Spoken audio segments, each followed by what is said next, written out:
കേരളത്തിൽ ഇന്ന് ഏറ്റവും കൂടുതൽ ദൃശ്യമാധ്യമങ്ങളിൽ ചർച്ച ചെയ്യപ്പെടുന്ന പത്രവും അതിൻ്റെ എഡിറ്റോറിയലുകളും സുപ്രഭാതം ദിനപത്രത്തിൻ്റെതാണ്. എല്ലാവരുടെയും വാർത്തകൾ നിശ്ചിത മാനദണ്ഡപ്രകാരം നൽകി എല്ലാവർക്കും വായിക്കാവുന്ന ഒരു പൊതുപത്രമായി വളർന്ന സുപ്രഭാതം 2014 സെപ്റ്റംബർ 1 6 എഡിഷനുകളോടെ പ്രസിദ്ധീകരണം ആരംഭിച്ചു. 7ാമത് എഡിഷൻ പാലക്കാട് നിന്നും 8ാമത് എഡിഷൻ ഇപ്പോൾ ദുബൈയിൽ നിന്നും പ്രസിദ്ധീകരിച്ചുകൊണ്ടിരിക്കുന്നു. 10 വർഷമായപ്പോഴേക്കും 8 എഡിഷൻ എന്ന ബഹുമതി സുപ്രഭാതത്തിന് സ്വന്തം. പത്രമാധ്യമ രംഗത്തെ ഇതിഹാസമായി മുന്നേറുകയാണ് സുപ്രഭാതം. ഇസ്ലാമിനെതിരായും സുന്നത്ത് ജമാഅത്തിനെതിരായും സംഘടനാപരമായി സമസ്തക്കെതിരായും നടക്കുന്ന പ്രചാരണങ്ങളെ ഫലപ്രദമായി പ്രതിരോധിക്കുന്നതിലും നമ്മുടെ ആശയങ്ങൾ പത്രഭാഷയിലൂടെ പൊതുസമൂഹത്തിലേക്ക് എത്തിക്കുന്നതിലും സുപ്രഭാതം വഹിച്ച പങ്ക് നിസ്തുലവും സുപ്രധാനവുമാണ്. അതിലൂടെ സമുദായത്തിൻ്റെയും സമസ്തയുടെയും വിഷയങ്ങളും വാർത്തകളും പൊതുസമൂഹത്തിലെത്തി.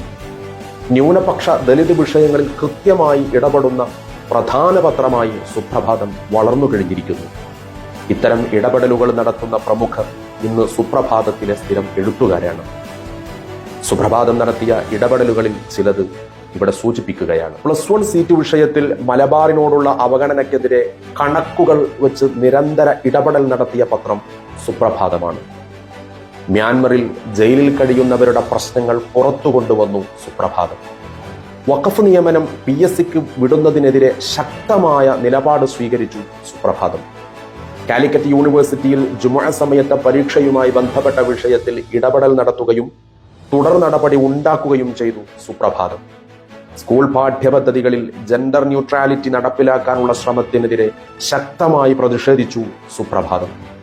പൗരത്വ ബില്ല് നടപ്പിലാക്കുന്നതിനെതിരെ കേരളത്തിൽ ഈ വിഷയത്തിൽ സമരം ചെയ്തവർക്കെതിരെ കേസെടുത്ത സർക്കാർ നടപടിക്കെതിരെ തുറന്നെഴുതി സുപ്രഭാതം. ന്യൂനപക്ഷ പ്രശ്നങ്ങളിൽ അനുയോജ്യമായ സമയത്ത് ഇടപെടലുകൾ നടത്താത്ത കോൺഗ്രസിനെതിരെയും CPMനെതിരെയും പരസ്യമായി വിമർശിച്ചു സുപ്രഭാതം. സ്കൂൾ വിദ്യാർത്ഥികളിൽ പ്രചരിക്കുന്ന മയക്കുമരുന്ന് മിഠായികൾക്കെതിരെ പൊതുജന ശ്രദ്ധ ക്ഷണിച്ചു സുപ്രഭാതം. CAA, NRC, ഡൽഹി വംശഹത്യ, 80-20 സ്കോളർഷിപ്പ്, മദ്രസയ്ക്ക് സർക്കാർ സഹായം നൽകുന്നുവെന്ന പ്രചാരണം, മുന്നാക്ക സംവരണം തുടങ്ങിയ സാമൂഹിക വിഷയങ്ങളിൽ കൃത്യവും വ്യക്തവുമായ ഇടപെടൽ നടത്തി പൊതുസമൂഹത്തെ ബോധ്യപ്പെടുത്തി കൊടുത്തു സുപ്രഭാതം. കരിപ്പൂരിന്റെ ചിറകരിയാൻ ശ്രമിച്ചപ്പോൾ സേവ് പ്രവാസി സേവ് കരിപ്പൂർ എന്ന ഹെഡ്ലൈനിൽ പ്രവാസികൾക്കൊപ്പം നിലയുറപ്പിച്ചു സുപ്രഭാതം. മതിയായ രേഖകളില്ലെന്നു പറഞ്ഞ് മുക്കം യത്തീംഖാനയിലേക്ക് ജാർഖണ്ഡിൽ നിന്ന് വന്ന 100ഓളം കുട്ടികളെ മടക്കി അയച്ചപ്പോൾ അവരുടെ നാട് അന്വേഷിച്ച് കണ്ടുപിടിച്ച് അവരിൽ ബഹുഭൂരിഭാഗവും അതോടെ പഠനം നിർത്തിയെന്ന് മനസ്സിലാക്കി പഠിക്കാനുള്ള അവകാശ ലംഘനത്തിന്റെ വാർത്ത പുറം ലോകത്തെത്തിച്ചത് സുപ്രഭാതമാണ്. കേരളത്തിൽ അറബിക് സർവകലാശാലയുടെ ആവശ്യകത ഊന്നിയുള്ള കൂടുതൽ റിപ്പോർട്ടുകൾ നൽകിയത് സുപ്രഭാതമാണ്. ലക്ഷദ്വീപ് ഭരണപരിഷ്കാരങ്ങൾക്കെതിരെ ഏറ്റവും കൂടുതൽ വാർത്തകൾ നൽകിയത് സുപ്രഭാതമാണ്.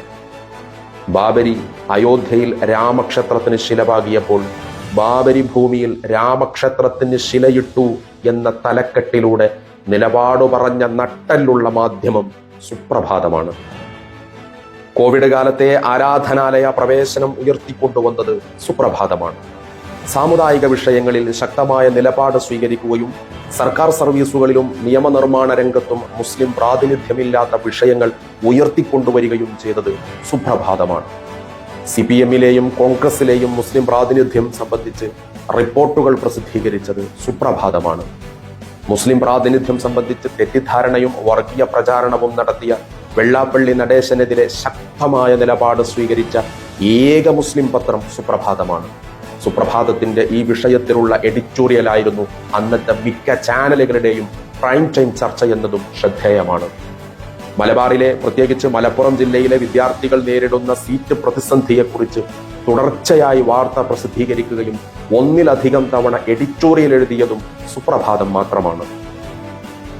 ദേശീയ തലത്തിൽ നടക്കുന്ന വിദ്വേഷക്കൊലകളും ന്യൂനപക്ഷ വിരുദ്ധവുമായ വാർത്തകളും ഏറ്റവും കൂടുതൽ നൽകുന്നതും സുപ്രഭാതമാണ്.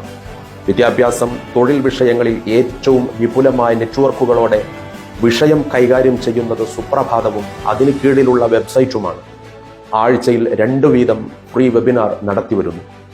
ഇക്കാലയളവിൽ ഏറ്റവും കൂടുതൽ വാർത്തയും ചർച്ചയായതും സുപ്രഭാതത്തിന്റെ എഡിറ്റോറിയലാണ്.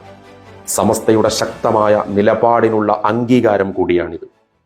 സുപ്രഭാതം ദിനപത്രം 11ാമത് വാർഷിക ക്യാമ്പയിൻ വിജയിപ്പിക്കേണ്ടത് സമുദായത്തിന്റെ, സമൂഹത്തിന്റെ, സമസ്തയുടെ പ്രവർത്തകരുടെ ബാധ്യതയാണ്. അതിനായി ഇനിയുള്ള ദിവസങ്ങൾ നമുക്ക് രംഗത്തിറങ്ങാം.